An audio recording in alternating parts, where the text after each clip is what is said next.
A evidência externa e interna da crítica textual. Entenda tudo. Bom, pessoal, hoje vamos falar sobre a metodologia da crítica textual. Quais são os critérios que são usados para determinar um melhor manuscrito, um melhor texto e o que essas decisões influenciam nas traduções, certo? Então você vai compreender tudo neste vídeo. Ele vai ficar um pouquinho longo, porque eu vou mostrar aqui vários textos, vários exemplos, né? Eu vou mostrando as evidências e vou mostrando textos para que vocês compreendam como funciona. Beleza? Mas antes, peço que você se inscreva aqui neste canal se você não é inscrito, deixe o seu like, compartilhe se você puder e quiser.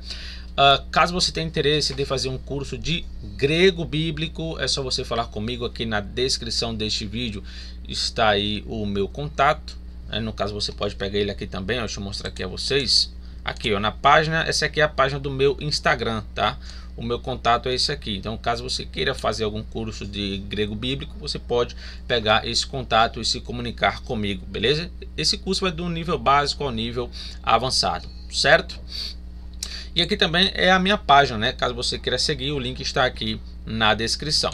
Aqui eu tenho a matéria de crítica textual do Novo Testamento que eu escrevi recentemente. Ela tem 233 páginas. Caso você queira adquirir, é só você pegar o meu contato e falar comigo, beleza? Então vamos lá.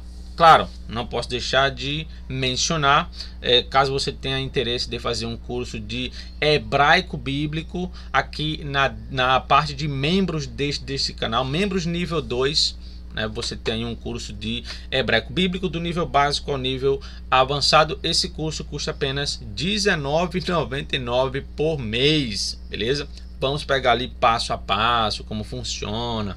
Tem um grupo também no WhatsApp, tira dúvida, enfim, né? E também tem a matéria escrita em PDF, beleza? Então é isso aí. E também, caso você queira fazer parte do meu grupo de crítica textual, o link está aqui na descrição.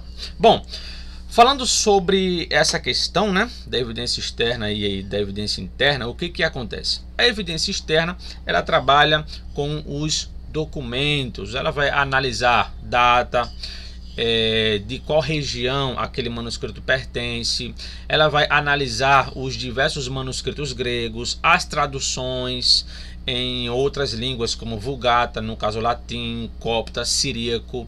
Ela trabalha também com os testemunhos dos pais das igrejas. Então a evidência externa, ela trabalha com o testemunho dos documentos, seja o texto grego, as traduções e também os pais das igrejas, né? Então quando a gente vai olhar ali alguma variação textual, a gente olha todos esses documentos para buscar melhor evidência, beleza? Já a evidência interna, ela trabalha com o próprio texto. Ela vai trabalhar o estilo, o vocabulário, ela vai trabalhar o jeito, né, que cada manuscrito tem, as características de cada manuscrito, já que você tem manuscrito mais longo, outro é mais curto.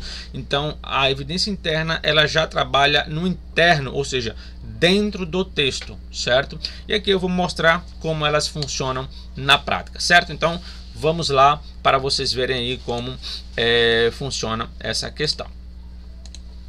Bom, vamos começar falando sobre a primeira evidência externa, né, que é o texto que é geograficamente mais atestado deve ter prioridade. Ou seja, quando você tem uma variação textual, primeira coisa, você vai olhar para aquele texto e você vai buscar as regiões geográficas dos manuscritos que atestam aquela leitura e que não atestam. Então, por exemplo, se você tem uma leitura que está presente em apenas uma região geográfica específica, então essa leitura geralmente ela é tratada como espúria, como acréscimo. Por quê? Porque como você tinha muitas regiões geográficas, né? Você tem Egito, você tem Bizâncio, você tem o Ocidente, você tem vários locais, Ásia Menor, Grécia, tal.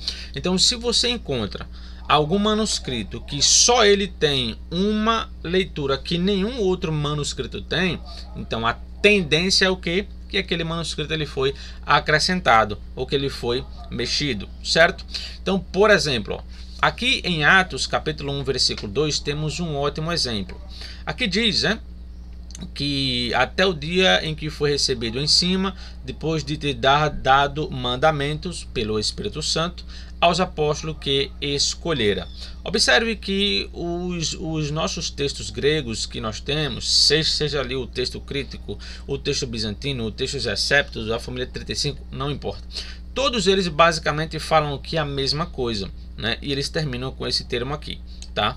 O Códex D, que é o Códex Beza, manuscrito do século V, um texto ocidental, ele traz esse acréscimo aqui, ó, Kai ekeleuse kirusen to evangelion. Essa leitura aqui, que significa e ordenou, ekeleuse, ordenou kirusen, ordenou que pregasse o evangelho, ou seja, o evangelho, e ordenou que pregasse o evangelho. Você percebe que não existe isso aqui em nenhuma tradução. Por quê? Porque é uma leitura que só aparece nesse códex e ele é ocidental, ou seja, essa leitura está em um local específico, ela não está geograficamente espalhada. E por que que isso é importante? Porque na época os escribas não tinham internet. Eles não tinham como se comunicar com outros escribas de outros locais.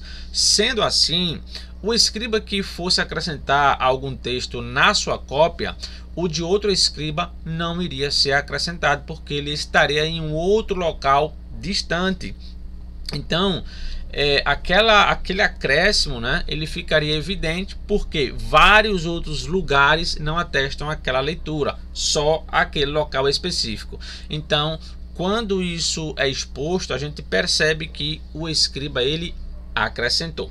Então, quando a gente pega esse Códex D que traz essa leitura aqui, ó, essa é uma leitura que só ele tem. Nenhum outro texto grego tem, nenhuma outra região geográfica atesta essa leitura, né? Então, é uma leitura espúria, né? O escriba ele trouxe esse acréscimo e aí a gente descobre olhando as regiões geográficas. Então, quando a gente tem algum texto que ele é de único local e só ele atesta, a gente já fica meio suspeito com aquela leitura, certo? Então isso aqui é um bom exemplo, né? Então o texto ele vai terminar aqui, aos apóstolos que escolheram, e aí já passa para o versículo 3. O Códex D não, ele traz esse acréscimo, né? E ordenou que pregasse o evangelho. Beleza? Então é uma leitura que a gente não vai seguir e não vai ter como original, mesmo fazendo parte de um códex lá do século V. Outro texto, outro exemplo é esse aqui, né? Aqui você tem todos os manuscritos gregos, eles terminam aqui, ó, hom su diokes, né? Que é a quem tu persegues. Acabou aqui. Essa parte aqui, ó, dura para te recalcitrar contra os aguilhões, que aparece na Bíblia CF. Essa leitura ela tem como base apenas o textos receptos, que é esse aqui, o TR, né? Então vai ter o escleron soi pros kentra lactidem. Então essa leitura aqui ela é uma leitura de um local. Então, como ela não é geograficamente espalhada, ela é de um local específico, não tem em outros manuscritos gregos, você não tem num texto majoritário, você não tem na família 35, você não tem no texto crítico, ou seja, diversos manuscritos de diversas regiões não trazem. E o texto Receptus, como ele é uma edição, ele nem é uma linha de transmissão, ele é uma edição, e ele traz, então fica uma leitura suspeita e ela não tem peso, certo? Ela não tem peso de testemunhas, né? De documentação, certo? Então é uma variação que ela vai ser rejeitada. Então essa parte aqui nós compreendemos que ela não faz parte do texto original, mesmo os defensores do texto Receptus falando que é o texto original, nós não cremos nisso, né? Não no texto Receptus, tá? Aqui, ó, quando ele para aqui, né? Ele parou aqui, acabou, certo? Não tem mais o que não tem mais algo além daqui. Partindo para uma outra evidência externa, né, que é a evidência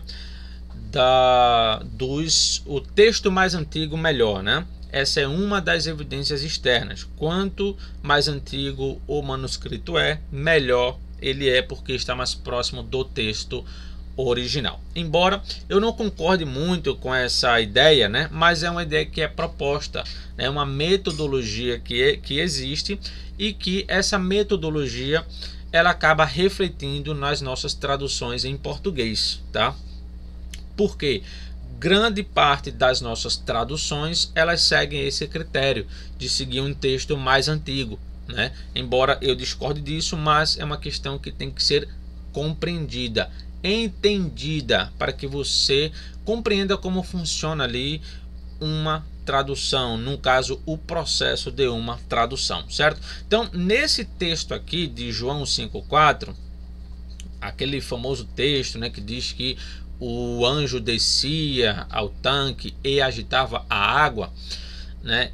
Bom, esse texto ele está ausente, ó, do papiro 66, que é um dos manuscritos mais antigos do Evangelho de João. Ele data entre o ano 150 antes.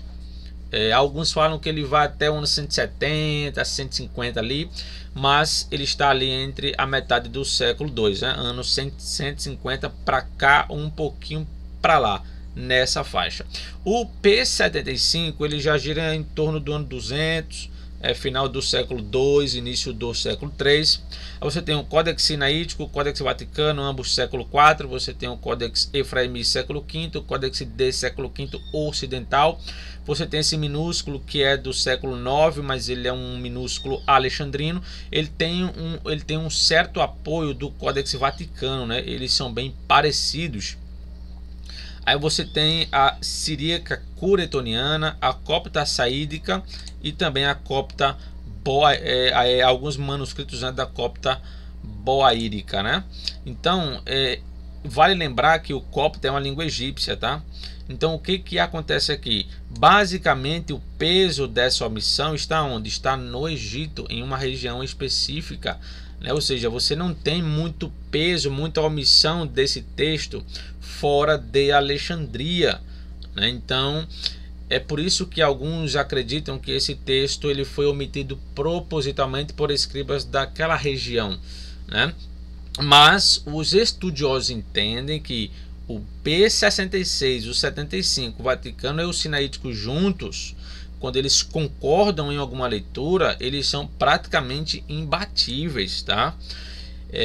Embora existam leituras que eles concordam entre si, mas são leituras que não são tão aceitas, né? Inclusive eu mostro isso na minha matéria de crítica textual no Evangelho de João, certo? Aí os manuscritos que vão atestar, você tem o Códex Alexandrino, que é esse aqui do século V, ele atesta essa passagem do anjo.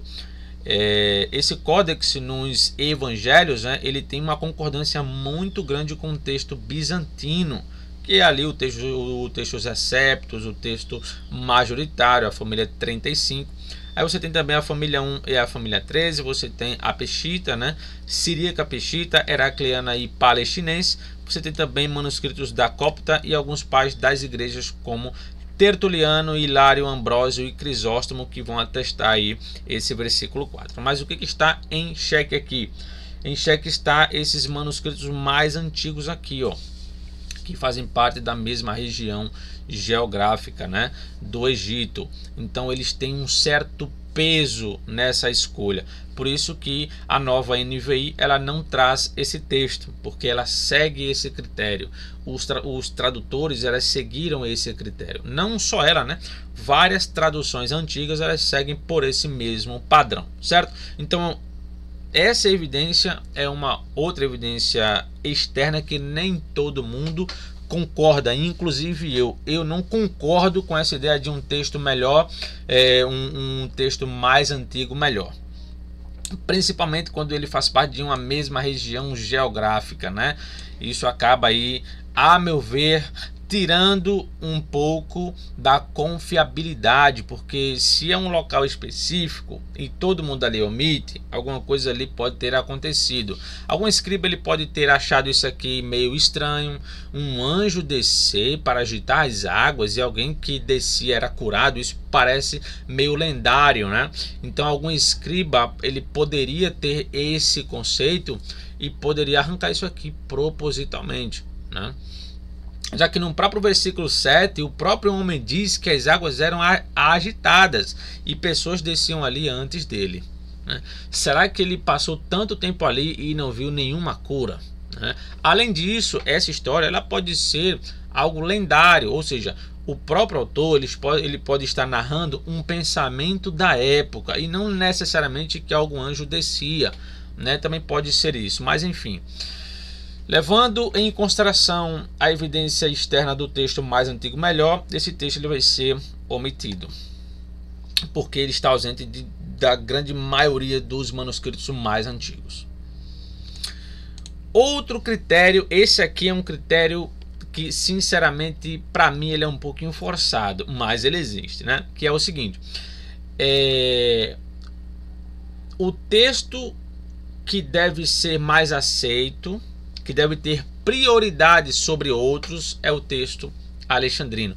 Os manuscritos que foram copiados em Alexandria, eles têm prioridade sobre outros textos, né? Por quê? Porque eles vão falar que é um texto que tem menos correções, tem menos o dedo do escriba, né? Embora eu discorde disso, mas existe isso. E nessa passagem de Marcos 16:9 é um ótimo exemplo. Por quê?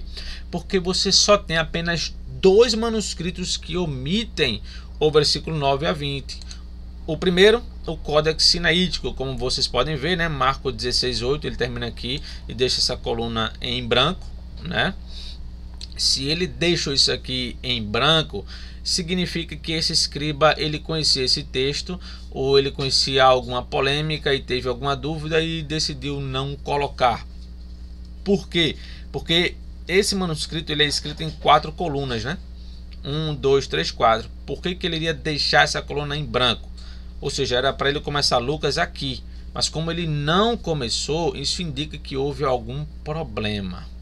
Aí você tem o Códex Vaticano, que é um documento escrito com 3 colunas. Você nota que a última coluna está em branco. Por que ele não começou Lucas aqui? Entende? Então houve aqui algum problema com esse texto e aí eles decidiram aí não colocar o final longo de Marcos. Mas quando você pega pela evidência externa, cara, é muito documento que apoia esse final longo de Marcos, muito documento.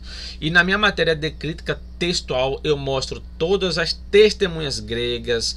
Esse texto ele é apoiado por mais de 20 regiões geográficas diferentes. Ele é apoiado por pais das igrejas desde o século II. Ele é apoiado por todos os outros manuscritos gregos. Quer dizer, existem alguns que não, porque trazem até o versículo 16, outros têm ali algumas variantes menores, né? Esse final longo de Marcos ele tem 4 variantes, 4 vertentes. Você tem uma que vai até o versículo 9, você tem uma que vai até o versículo 14, né? E assim vai. Mas esse final ele é muito atestado. Então, quando você ignora toda a documentação antiga para se apoiar em 2 manuscritos apenas, para mim é algo inviável. Ninguém rejeita 99% das testemunhas para apoiar 2. Isso só acontece na crítica textual, né? Mas enfim, é um critério, certo? É uma das evidências externas que desenvolveram para aderir a essa questão. Eles acreditam que o texto alexandrino ele é menos mexido, então ele é mais confiável. Então por isso que existe aí essa questão, e isso acaba refletindo nas traduções que nós temos em português, beleza? Prosseguindo aqui, vamos falar sobre a evidência. Dentro da evidência interna nós temos uma evidência que é o seguinte: o texto mais difícil deve ser aceito. Ou seja, quando você tem um texto que está variando e um é mais difícil do que o outro em termos de leitura, essa leitura que é mais difícil, ela deve ser aceita. Por quê? Porque eles argumentam que os escribas eles tinham tendência de facilitar leituras e não de dificultar.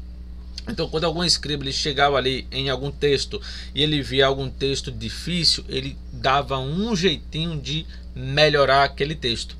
Então, essa leitura ela deve ser considerada espúria e a mais difícil deve ser considerada aceita. Nesse caso de João, capítulo 7, versículo 8, Jesus fala o seguinte: subi vós à festa, eu não subo para essa festa porque meu tempo ainda não se completou. Então aqui Cristo fala que ele não iria subir para a festa porque o seu tempo não se completou, né? Só que quando você vê o versículo 9, 10 e 11 ali, Cristo ele aparece na festa, ele sobe, né? Então o que aconteceu aqui? Quando você pega essa versão aqui, é a Bíblia de Jerusalém, tá? Essa aqui é a King James. Nessa aqui ele diz: podeis vós subir à festa. Eu neste momento não subo para essa festa porque meu tempo apropriado ainda não chegou por completo. Então, quando ele usa essa expressão neste momento, ou seja, ele está falando no momento, naquele exato momento ele não iria subir, não que ele não ia em outro, né? Aí quando você pega, por exemplo, aqui, ó, você tem essa variação. Aqui você tem uk e aqui você tem upo. Uk quer dizer não. Então aqui você tem ego, eu, uk, não, anabaino, subo, eu não subo, esten, reortem, tauten, para esta festa, né? Ou essa festa. Então aqui ele diz que não sobe, né? Essa expressão aqui. Aí quando você pega nessa leitura, você tem upo. Upo é o que? Ainda não. Já muda. Ou seja, ele está falando, eu ainda não subo para essa festa, ainda, ou seja, neste momento em que ele estava falando. Ele não iria subir naquele momento exato. Então, se troca essa palavra por essa. Entende-se que essa aqui é a mais difícil, né? Porque no versículo 9 e 10 ele sobe. Então, o escriba pode ter ali pensado, poxa, se ele falou no versículo 8 que não iria subir, então eu vou trocar aqui essa leitura, né? E vou colocar ainda não. Só que uma questão aqui interessante é isso aqui, ó, que a leitura que diz eu não subo está atestada no Códex Sinaítico, no Códex D, que é o Códex Beza, no minúsculo 1241 e 1071, assim como a Vulgata, Sírica, Coretoniana e Sinaítica e a Copta Boaírica. Então, esses manuscritos atestam a leitura uk, a leitura não. Por outro lado, nós temos um testemunho absurdo aqui, que é o Papiro 66, o 75, o Códex Vaticano, o Códex W, o texto bizantino, que inclui o texto Exceptos, a família 35 e o texto majoritário, a família 1, família 13, manuscritos da Vulgata Latina, a Peshita, Heracleana e Palestinense e a Copta Saídica. Todos esses manuscritos atestam a leitura upo. Interessante isso, que o P66 e 75 e o Códex Vaticano eles atestam upo e mesmo assim eles não foram seguidos aqui. Quando você pega, por exemplo, aqui, ó, o Nestle Aland, edição 28, é esse aqui, ó, esse texto grego aqui, e você abre em João capítulo 7 versículo 8, é interessante que ele segue essa leitura aqui, ó, uk. Ele se apoia em manuscritos mais recentes, que é o Sinaítico e o Beza, e rejeita os manuscritos mais antigos, que é o P66 e o 75. Eles entendem que esses textos mais antigos eles foram corrompidos, assim como todos esses textos gregos que eu mencionei aqui, né? Que é o AF1 e AF3, o texto bizantino, tal, certo?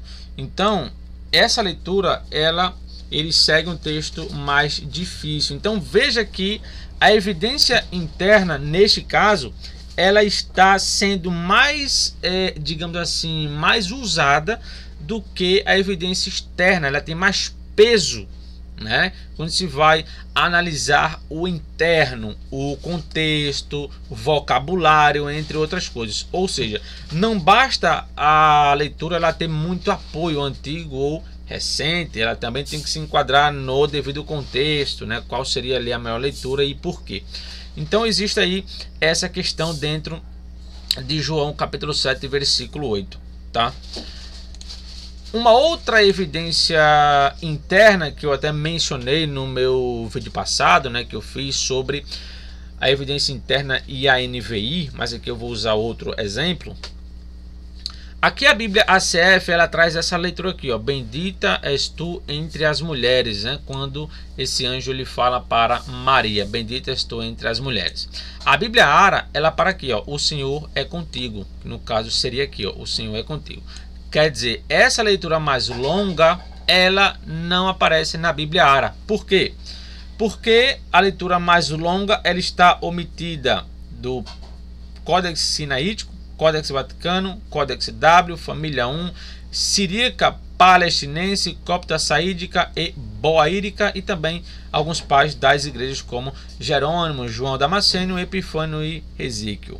Então todos eles param aqui, né? O Senhor é contigo. Quer dizer, essa leitura ela não aparece nesses textos. Por outro lado, você tem o Códex Alexandrino, que nos evangelhos ele tem uma influência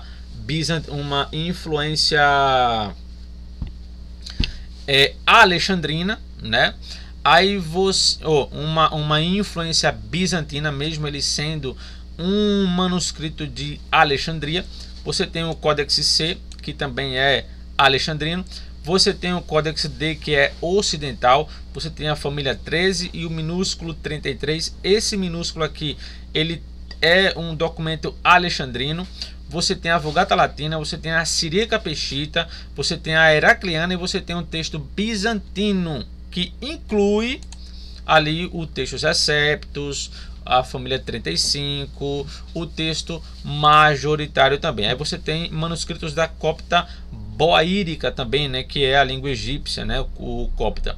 Você tem alguns pais como Tertuliano, Ambrósio, Agostinho e Eusébio, que trazem a leitura mais longa, bendita és tu entre as mulheres, que no caso seria essa aqui, ó, Eulogmenes su Engnaixim, né, que no caso é bendita és tu entre Engnaixim, que é mulheres, né?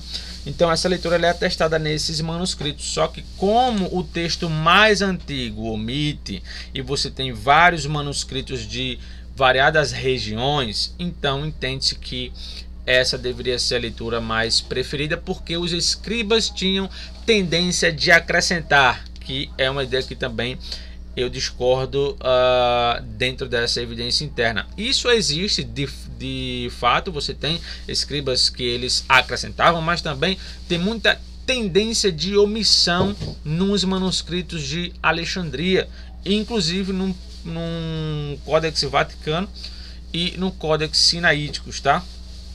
E também nos papiros, né, como eu mostro isso na minha matéria lá. Bom, então aqui a leitura mais curta deve ser preferida. Só que isso aqui, pessoal, não é sempre, tá? Vale lembrar, existem leituras mais longas que eles preferem também, porque existem leituras menores que são erros, né, e tal, algum escriba pulou ali alguma linha, e isso acontece também, certo? Mas geralmente a regra é essa, tá?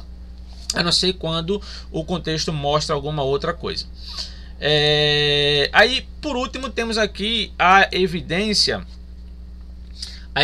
externa da não harmonização, ou seja, o texto que não é harmonizado deve ter preferência em relação aos outros. Por quê? Porque os escribas eles tinham tendência de harmonizar textos. Então, quando algum evangelho falava A e outro falava B, o escriba ele iria ajustar as duas leituras para não ter erro. Então, quando você pega aqui o Mateus 10:10, que ele fala assim, né? Nem alforjes para o caminho, nem duas túnicas, nem alpacas, nem bordão. Aqui Cristo ele está falando para não levar nada disso, nem bordão. Ou seja, bordão é bastão, né? Só que quando você pega Marcos 6, 8, Cristo fala assim, né? E ordenou-lhes que nada tomassem para o caminho, senão somente um bordão. Ou seja, era para eles levar um bastão. A questão é, Mateus fala que não era para levar. Marcos fala que era para levar um. E aí, leva ou não leva? O que de fato Cristo falou, né? Aí aqui nós temos uma questão interessante, ó. Aqui você tem Mateus 10, né? Rabidon. Rabidon é bastão no singular, exatamente como está aqui. E rabidus é plural, bordões, bastões. Esse plural aqui, ele é atestado pelo Códex C, que é o Códex Efraimi, pelo W, pela família 13 e pelo texto bizantino, que é o texto Receptus, família 35 e o texto majoritário, né? Eles trazem o plural. O plural aqui não traz nenhum erro, né? Porque iria ficar assim, ó, nem bastões no plural, ou seja, Cristo ele estaria proibindo levar bastões, vários cajados, mas poderia levar somente um, conforme Marcos. Entende? Então, essa leitura ela segue o texto que não tem erro. Só que o termo que traz o singular, que é o Códex Sinaítico, o Códex Vaticano, o Códice Dei e a família 1, eles trazem no singular, onde fica esse problema. Cristo mandou de fato o que? Leva um ou não leva nada? Detalhe, tá? O texto Receptus de Estéfanos, ele também coloca no singular, certo? O de Estéfanos, o de Eusevir também, né? Agora, o texto de Scrivener, de 1800 e alguma coisa, aí ele coloca rábidos no plural, né? Então, quer dizer, os críticos, né? Os críticos textuais, eles entendem que a melhor leitura aqui seria deixar de fato a contradição, porque algum escriba ele tentou harmonizar isso aqui, certo? O que me parece que essa questão talvez ela seja um pouco forçada. Por quê? Porque se você pegar o texto bizantino, inclusive eu mostro isso também na minha matéria lá, que é o seguinte: quando você pega o texto bizantino, você tem muitas passagens que não tem nenhuma harmonização. Então, se o propósito era harmonizar, por que eles não harmonizaram tudo? Tem muitas passagens de Mateus que você tem supostas contradições no próprio texto Receptus, no texto majoritário, entre outros. Por que eles não mexeram? Por que eles iriam mexer em bordão, né? Para quê? É uma coisa que parece não fazer muito sentido, mas faz parte da evidência interna da crítica textual. Na minha matéria, eu vou trabalhar essas evidências e vou mostrar os problemas dessas evidências, beleza? Mas aqui é para você compreender como funciona, e essas questões acabam que refletindo nas traduções em português, né? Se você pegar as Bíblias em português, geralmente elas trazem esse problema aqui: bordão, somente um bordão.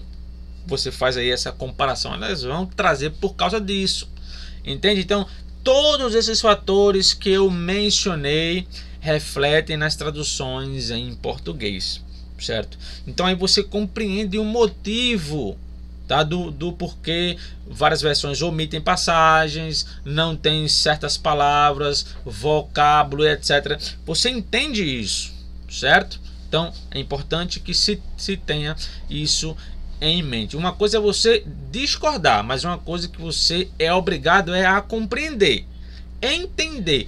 Discordar faz parte, certo? Eu mesmo não concordo com tudo que a evidência interna fala. Para mim tem muita falácia, não só para mim, inclusive para outros também, né? Mas é uma questão de metodologia, independente se eu discordo ou não, é uma questão que não vai mudar a metodologia, certo? Então é isso aí, que Deus abençoe a todos. Espero que vocês tenham compreendido sobre esse assunto. Espero que tenha ficado claro aqui cada tópico.